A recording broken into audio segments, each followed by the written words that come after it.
Good day. I am here to discuss Philippine Constitution. But first, let us have a brief introduction on what Philippine Constitution is. What is a constitution? It a set of rules that guides how a country, state, or other political organization works, defined as a set of fundamental principle or established precedent according to which a state or other organization is governed. Thus, the world itself means to be part of a whole, the coming together of distinct entities into one group with the same principle and ideas. This define the nature and extent government. Uh, it is also known as the supreme law of the land. This means that this is the highest law in the country of the government cannot pass a law which goes against the constitution. All laws must comply with the principles set out in the constitution. No one, not even the president, can go against the constitution. Here are the Philippines' past constitutions that we have. First is the 1899 Malolos Constitution, which lasts 1899 to 1901. This is popular representative government, unicameral legislator, separation of church and state, Bill of Rights, compulsory and free basic education. But it is not fully implemented because of the US war. Next one is the 1935 Commonwealth Constitution, which lasts 1935 to 1943 and 1945 to 1973. This is a bicameral legislator, four-year term for the president and vice president without re-election, right to vote 21 plus male citizens, and it also extended to women later. First one to be fully implemented. It is interrupted due to Japanese occupation in the Philippines.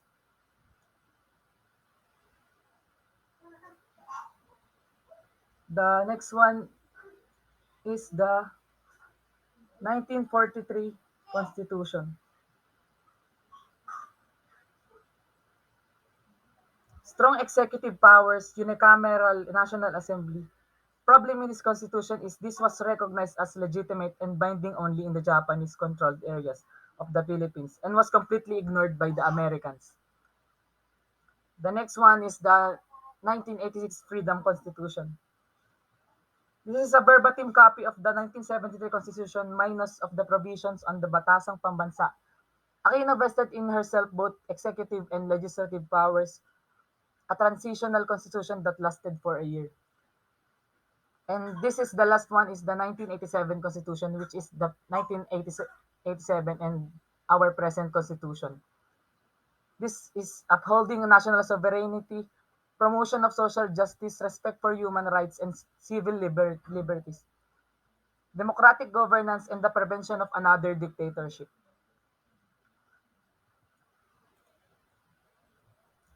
And I will discuss first the 1986 Constitution, which the 1987 Constitution was the same.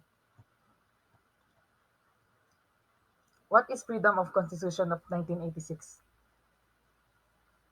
On March 25, 1986, newly installed President Corazon Aquino issued Proclamation Number 3 abolishing the 1973 Constitution, the Parliament, the Supreme Court, the official of the Prime Minister, and all national local positions, creating a revolutionary government under what she called the Provisional Constitution of the Republic of the Philippines.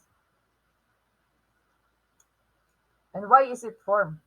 The purpose was to reorganize the government and create a constitutional commission to make a formal constitution for the Philippines government after the Marcos era. It is formed because of the heroic action of the people during the EDSA revolution. And this freedom of constitution is ratified on February 2, 1987.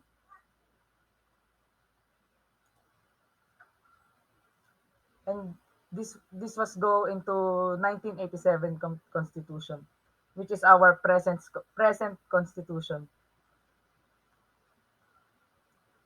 The 1987 Constitution revolves around four themes. First one is upholding national sovereignty. Second one is democratic governance and prevention of another dictatorship. Number three is respect for human rights and civil liabilities. And the last one is promotion of social justice. This also established representative democracy where powers are divided among three branches of the government, which is the legislative, which is the lawmaking body, the executive is the law enforcing body, and the judiciary, which is the law interpreting body. In relation to this principal source of the theory of the separation of powers in a system of check and balance was attributed to a French philosopher named Baron de Montesquieu, who introduced this idea during the Reformation period. The 1987 Philippine Constitution is composed of 18 articles from national territory to transitory provisions, and each article contains countable sections, and of course, let's not forget the heart of the Constitution, which is the Bill of Rights.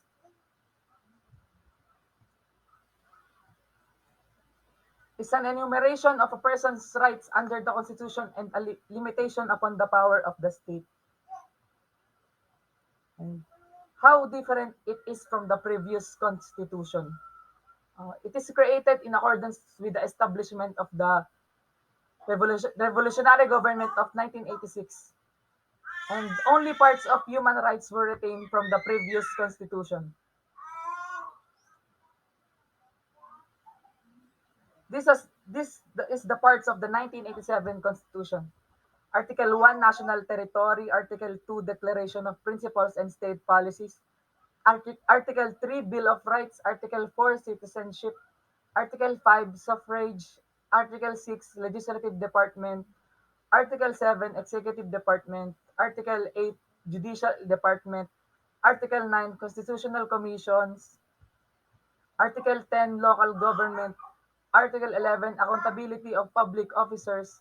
Article 12, National Economy and Patrimony.